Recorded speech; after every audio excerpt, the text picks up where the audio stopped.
Di Zoom, 30 menit setelah itu selesai. Berarti besok jadwalnya kalian untuk belajar mandiri ya. Siapkan edukasinya dan lain sebagainya.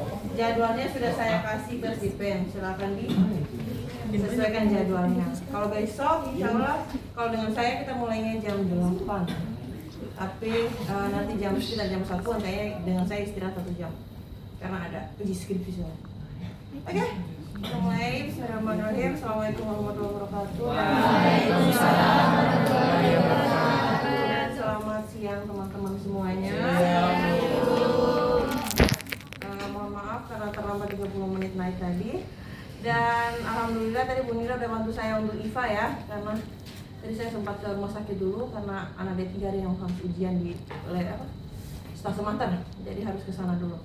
Baik, karena ini kita mata kuliah kesehatan dan produksi, berarti yang kita lab school-kan adalah pemeriksaan yang patologi, ya, bukan pemeriksaan yang ginekologi, pemeriksaan fisiologi yang seperti biasanya enggak, tapi kita pemeriksaan yang patologi yang berkaitan dengan penyakit. Sebelum ke pemeriksaannya, tadi teman-teman sudah latihan sadari dan IVA. Bedanya IVA sama Pap smear apa menurut teman-teman? Satu aja ngomong, kalau kedengeran kalau begitu. Yang jelas, kalau nggak ada gedean. Apa bedanya pemeriksaan IVA dan Pap smear? Bedanya apa? IVA untuk pemeriksaan pertama Bu, kalau Pap smear untuk pemeriksaan lanjutan. Nah, untuk apa emangnya pemeriksaannya? Mendeteksi kanker serviks. Oke. Apa yang kita cek di situ? Apa? Mulut rahim. Hah? Nggak ada cek. Oh iya, maksud saya di organ mana yang kita periksa dan apa yang kita lihat nantinya? Mulut rahim. Oke, di serviks tempat tujuannya ya. Terus apa yang kita lihat di situ? Perubahan warna. Hasilnya nanti, itu kan pemeriksaan lab ya. Hasilnya nanti menandakan dia ada masalah atau enggak, terdapat apa? Bercak putih. Oke. Salah, pertanyaan saya salah. Maksud saya terdapat apa di situ? Yang terdapat virus apa di situ? HPV itu apa? Biasanya dia penyebab untuk masalah penyakit apa? Udah. Serviks ya. HPV untuk serviks. HPV itu panjang untuk apa sih? Human papilloma virus. Oke. Biasanya kalau pasien-pasien yang datang melakukan pemeriksaan itu yang mengeluhkan keluhan seperti apa yang kita anjurkan untuk pemeriksaan IVA? Pasien datang pengkajian atau kita pasien seperti apa yang kita anjurkan untuk melakukan pemeriksaan IVA? Apa? Kebutuhan berlebih, terus apa lagi? Nah, gimana? Nah, oh iya, melahirkan darah, mengeluarkan bercak darah atau darah segar pada saat melakukan hubungan atau setelah melakukan hubungan seksual. Terus apa lagi? Udah? Kalau pasien tuh datang, tapi posisinya belum menikah, apa pemeriksaan yang kita lakukan? Tapi kasusnya sama, kondisinya sama gitu. Datang saya keluhannya ini. Yang udah nikah belum? Belum.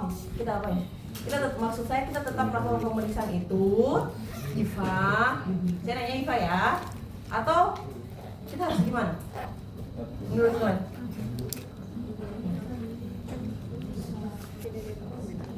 Menurut kalian kita gimana ya? Teori ini dulu, baru kita masuk ke prakteknya. Harus dari logika. DNA? Gimana? Jadi menurut kalian akan dilakukan pemeriksaan nggak dengan kondisi masih gadis tapi dengan keluhan serupa? Kita akan gadis. Ini ceritanya datang KTP-nya belum menikah, begitu loh maksudnya. KTP ya. Nah, tapi mengeluhkan tanda dan gejala yang serupa, ya gatal, ya keluar darah, ya dia nggak mungkin bilang keluar darah pada saat berhubungan ya biasanya, cuma dia bilang ada keluar darah aja gitu. Terus keputihan, sudah lama, bau gitu mungkin. Nah, kalau seperti itu kondisinya, tapi Neng belum nikah, kita lanjut melakukan pemeriksaan atau tidak? Tidak. Karena tanya dulu apanya? Sudah pernah berhubungan atau belum? Ya dia belum. Dia bilang enggak pokoknya betulnya. Enggak ada, jarang sekali pokoknya. Jadi ya jarang sekali. Belum KTP-nya belum menikah terus bilang iya udah itu jarang kita. Biar udah disumpah-sumpahin sekalipun itu jarang. Aku. Itu ya begitulah keadaannya. Jadi kita tetap melakukan atau bagaimana? Enggak ada ya? Enggak ada. Kita lakukan apa enggak? Kalau pas Pertanyaannya gitu? enggak. Enggak, terus kita apain dong berarti? Pulang aja nih, nggak apa-apa nanti udah nikah dulu baru balik. Enggak, ada pemeriksaan lain. Pemeriksaan ada. cairan vagina. Jadi coba. Enggak mungkin, maksudnya tuh Nggak, pemikiran pakai IVA enggak loh. dulu, saya Enggak tanya. kan? Kan belum nikah. Oh. Menurutku enggak. Ini Kalau alasannya apa? buat pap smear sama IVA enggak, tapi dilakukan pemeriksaan lain Ibu. Kayak misalnya pemeriksaan fisik, terus pemeriksaan cairan di vaginanya. Gitu. Ya oke, baik. Pemeriksaan di cairan di vagina ini maksudnya seperti apa? Kayak apa ya? Bau. Tapi kan vagina sendiri. Ini kan vagina doang nih. Iya. Kalau kita mau periksa pap smear sama IVA kan perlu masukin dalam. Iya. Berarti kita kirim tutup tetap dari luar gitu periksanya. Atau bagaimana menurut kalian? Nah, cairannya. Karena ini konteksnya gadis ya kan? Diambil cairannya, Diambil cairannya ada Ya. di di dalam. Yang lain kan enggak dimasukin. Ya pakai apa kek anget itu. enggak, atau kalian mau posisikan gadis itu diri sendiri. Kira-kira apa yang kalian lakukan? Enggak. Ya, satu nah ya. Itu fun fact-nya. Kebanyakan terjadi CA cervix karena malu periksa. Ya, kayak angka kejadian CA cervix itu. Terus apa lagi? Kira-kira selain dia nggak mau periksa malu, pokoknya udah datang pokoknya ini datang. Khawatir sakit, tapi kondisinya begitu. Apakah kita sebagai tenaga kesehatan tetap melakukan atau prosedur lain kira-kira menurut teman-teman yang bisa kita gunakan alternatifnya? Prosedur lah. Apa? Ya pakai pelet. Diambil. Ya, oke. Yang pertama kita tidak boleh melakukannya ya, karena gimana kalau kita memasukkan cocok bebek ke dalam, Jadi otomatis hymennya pecah.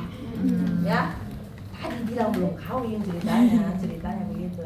Ya, tapi kita mah nggak tahu ya. Logika. Hanya dia Tuhan dan tembok yang tahu atau gimana ya. Itu ya, seperti itu. Terus yang kedua, itu yang pertama kan? Yang kedua, kalau ada inform consent yang mengatakan dia bersedia dengan kondisi apapun karena dia rasa atau dia dan orang tua yang mendampingi rasa ini berbahaya kalau tidak ditindaklanjuti, berarti silakan tanda tangan inform consent, kita lakukan pemeriksaan IVA lanjut. Walaupun IVA itu pemeriksaan awal, tapi tidak boleh sembarangan saat kita ketemu kasusnya pada gadis. Ya, atau enggak KTP-nya masih belum kawin gitu loh maksudnya. Ya, KTP. Terus apalagi kalau yang tadi yang nggak mau inform konsen Bu, terus gimana cara kita lakuinnya? Benar tadi kata temannya, kita hanya usap vagina saja. Jadi kita ngambil apa namanya Udah pakai alat ngambil cairan. beras atau sasa gitu ya, kita cuma bisa buka sedikit saja labia mayora minoranya terus usap doang. Biasanya Setelah pakai apa? itu kita usapkan ke objek las terus lakukan pemeriksaan. Tapi ya sekali lagi itu hanya hasil tampilan luar. Kita tidak tahu hasil di dalam Ambil apaan. cairan. Karena cukup bebek Ya, tidak cuman boleh dimasukin apa kagaknya kagak. digunakan. Ya, besok kalau kalian tiba-tiba ada sakit jangan sampai sih. Tapi kalau ada kejadian begitu, hati-hati ya. Cucur bebek masuk, kalau nggak gimana yang nggak percaya nggak masalah. Tapi kalau percaya tanggung resiko gitu. Ya, hati-hati kalau mau pemeriksaan. yang cewek maksudnya ya. Kalau yang cowok ya hati-hati sama saudaranya, pasangannya nanti mungkin gitu ya. Oke, udah. Sebelum dimulai ada mau ditanyakan dulu nggak sebelum kita praktek? Ada nggak? Nggak ada ya. Oke. Di situ di SOP kita nggak boleh tampilin, teman-teman bisa lihat sendiri. Di situ ada alat-alatnya, di mana ada meja ginekologi. Meja ginekologi itu meja tempat kita melakukan pemeriksaan. Seringnya itu bed tapi yang setengah itu loh, gitu ya. Cuman ecanya ini aja ya, itu kegedean. Jadi besok pakai meja aja, jangan pakai bed, kegedean nanti kalian. Terus ada lampu sorot atau lampu ginekologi, handscoon. Pemeriksaan pap smear IVA itu sebenarnya handscoon steril loh. Ya, ini kan bersih nih handscoonnya. Anggap aja steril ya. Steril nggak digunakan, nggak disediakan banyak soalnya. Jadi nanti maksud saya kalau teman-teman ditugaskan langsung, berarti pakainya handscoon Steril. Jangan pakai handscoon bersih karena kita kontak dengan cairan tubuh pasien. Terus spekulum atau cocor bebek udah banyak nih, disesuaikan dengan ukuran vagina masing-masing pasien. Ya, kalau pasiennya nampak unyu-unyu kecil gitu ya, jangan pakai yang ini.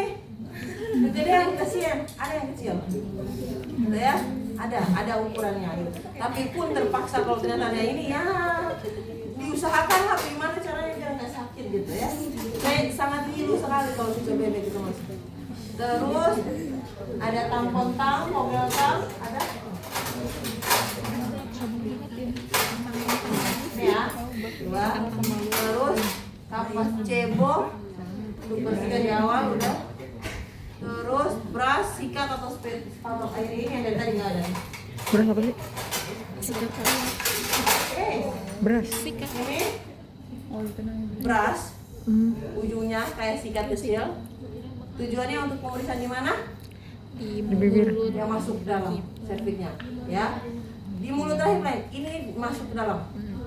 Kalau spatula airi ada dua. Gini. Jadi kita biasanya gunakan yang ini, yang bentuk lope. Nah, itu untuk luar mulut rahim. Gitu ya. Untuk bagian ininya mana? Lubang luar depannya deh. Kita pakai yang ini lope. Ya, jadi tempel yang bagian pendek, tempel ke lubang tengah gini, terus putar 360 derajat. Gitu ya. Kalau yang beras misalnya ambil. Kalau beras kita ini pegang ini tuh, masuknya ke dalam lubangnya. Gitu. Jadi diputar 360 derajat deh. Yang beras 180 derajat. Gitu. Oke? Kalau ini hanya untuk bersihin. Ya. Gitu. Itu kegunaannya. Jadi tiga-tiganya harus ada di sini. Terus apa lagi? Lidi wadeng panjang tadi sudah, terus objek gelas sudah, tempat objek gelas berisi larutan alkohol. Harusnya bukan 90 ya, tapi 96%. Kalau di lahan nggak benar. Jangan sampai kalian salah persentase alkohol. Ini kan biasanya alkohol 90% kan? Enggak boleh. Kurang, harus 96% untuk kita nyimpan hasil objek gelas. Oke? Nah, kalau bisa kita pakai objek gelasnya itu dua. Karena kenapa? Satunya seringnya kita pakai untuk permukaan yang dari tadi spatula air ini, yang satunya lagi kita pakai yang dari beras. Ya, jadi dua. Bagusnya begitu kalau pap smear. Jelas sampai situ? Jelas. Apa lagi? Tempat objek gelas berarti larut oksigen. Jadi larutannya bukan 90% ya, tapi 90 berapa? 6. Oke, sip. Nah, sudah. Setelah itu kita langsung persiapan alat. Alatnya apa saja? Di sini ada banyak ya. Dingin banget. Jadi teman-teman, alkoholnya itu bisa kita rendam, bisa kita semprot. Itu ya. Jadi ada dua cara. Jadi jangan mentang-mentang kalau di biasanya kita periksa di lab gitu, terus orangnya nggak bawa alkohol rendam, bawanya alkohol semprot, jangan kalian protes. Jadi memang ada dua cara. Ya. Jadi pertama kita pasiennya datang toh, oh ternyata pasien ini ceritanya sudah pernah melakukan pemeriksaan IVA, gitu ya. Ternyata ada ada perubahan warna setelah dilakukan pemeriksaan IVA sehingga dianjurkan untuk pap smear. Kalau tidak ada perubahan warna pada pemeriksaan IVA di bagian serviks, kita anjurkan pap smear apa enggak? Enggak ya. Kalau ada perubahan warnanya mengarah-arah ke radang, berarti kita harus melakukan lanjutannya pap smear. Nah, pasien datang ada perubahan warna pada pemeriksaan IVA sehingga kita lakukan pemeriksaan pap smear, tapi kita harus kaji dulu tadi.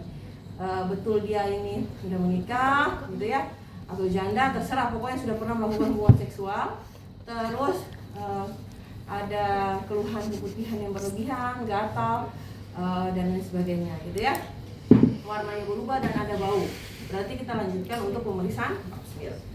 Setelah itu pasiennya dianjurkan untuk mempersiapkan diri, di mana dibuka pakaian bagian bawah seluruhnya, terus tidur atau duduk di meja ginekologi dengan posisi litotomi atau mengangkang ya. Setelah itu sudah kita siapkan perlak di bawahnya, lalu kita untuk jangan lupa jaga privasi, jangan kita buka-buka tirai-tirainya karena malu lah orang diperiksa bagian ginekologi, bagian vaginanya masih kita buka-buka tirai, ada lewat mampir ngintip lah. Logat Malaysia, malu lah. Ya kan, akhirnya nggak jadi dibuka malah dikempitin lagi pahanya kan, malu. Seperti itu ya. Setelah itu apa lagi? Saya lupa ya, sampai ini saking lamanya nggak ngajarin. Oh ya, setelah itu kita siapkan diri kita, cuci tangan 6 langkah. Nanti kalian besok mau cuci tangan tuh mau ngomong terserah, yang penting ada suaranya ya. Sudah cuci tangan ya Nur, gitu boleh, atau enggak saya cuci tangan dulu karena memang kebetulan kotor ya, boleh juga. Kan dibilang yang penting ngomong kalau ujian. Aku mau ngomong.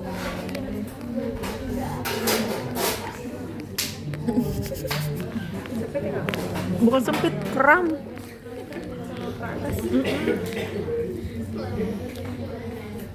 Handphone aslinya steril apa sih? Steril. Steril ya, anggap aja ini steril ya, saya nggak dikasih.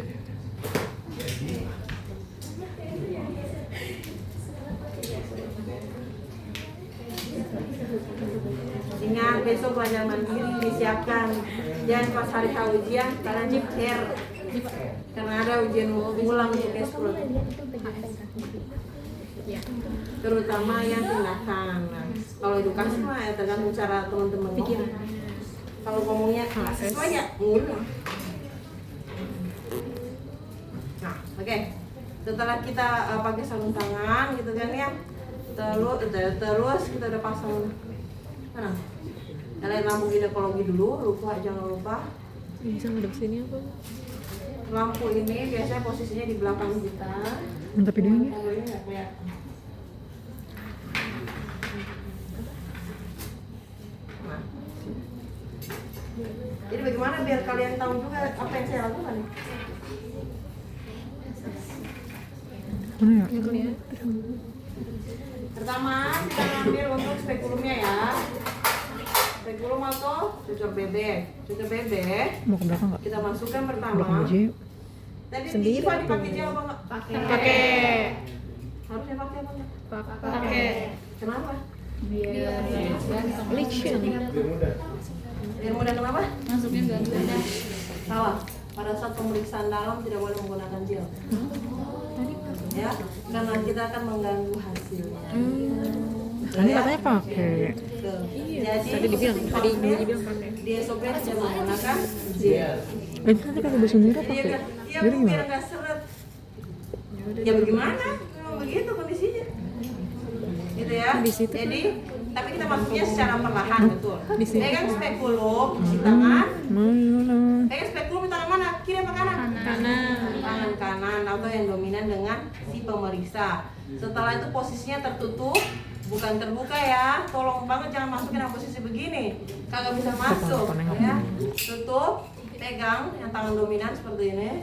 Terus tangan nggak bisa saya gitu. Nanti kita praktekin lagi ya. Tangan Nanti satunya praktekin lagi. bantu membuka, bantu bukain ya. Jangan santai-santai tangan kirinya. Terus bantu buka sedikit, terus masukkan. Posisinya gini ya.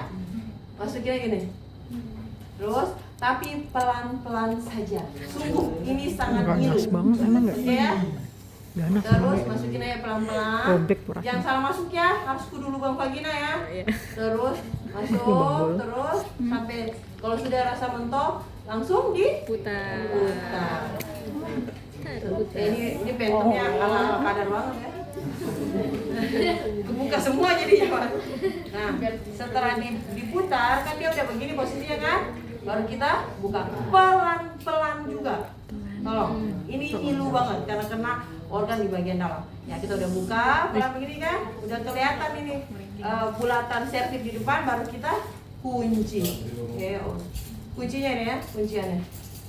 Tuh, setelah dikunci, udah nggak gerak lagi. Nah, udah berarti udah. Berarti kita tinggal ini alat tadi udah masuk soalnya. Nggak bisa dijepit. Nah, seperti itu. Itu ya udah kebayang ya, jepitan di mulut rahimnya. Setelah itu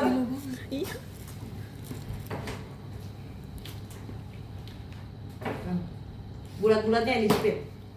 Oke? Setelah bulat-bulatnya dijepit, terus kita ngapain dulu? Observasi. Kita lihat ada banyak nggak ini sekret di dalamnya, apakah kotor banget, kita harus bersihkan atau enggak. Kalau kotor kan berarti kita harus bersihkan toh. Bersihkan ya Pak. Bisa pakai ini, lidi ini, atau bisa pakai ini. Ya, pertama kita pakai ini dulu lidinya, terus kita bersihkan bagian semua organ sertifnya. Terus kalau sudah bersih langsung buang ke jatuh. Langsung ke bengkok. Kalaupun tidak ada, nanti kita pakai ini.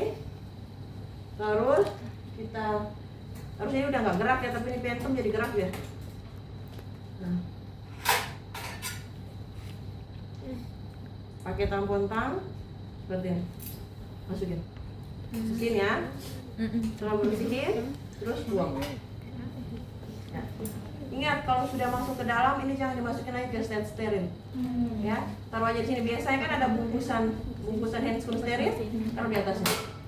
Itu ya, tetap steril itu. Nah, setelah itu kalau dulu ya, teorinya kita tetap pakai kogel tang. Kogel tang nih ujungnya sangat tajam. Dulu. Ini kayak jarum loh ujungnya. Sakit nih. Ya, dulu itu gimana gambarnya ya? Biar kalian dulu itu biarkan aja dulu. Dulu tuh kita masukin masukin spekulum nih. Udah ini tuh biar kita bisa dapat mulut rahimnya nih full gitu. Kita masukin ini. Iya dulu. Jadi kita masukin terus iya betul. Dijepit sedikit, diangkat ke atas. Sakit ya, ini kan biar lubangnya terlihat jelas toh? Dulu. Ya. Sekarang sudah tidak dianjurkan. Jadi bukan malah membantu, malah nambah-nambah luka. Dulu ya. Jadi ini nggak usah dipakai maksudnya. Oke. Pakai aja ini untuk membersihkan bagian dalam kalau pakai kasar. Terus itu jelas? Mana tadi?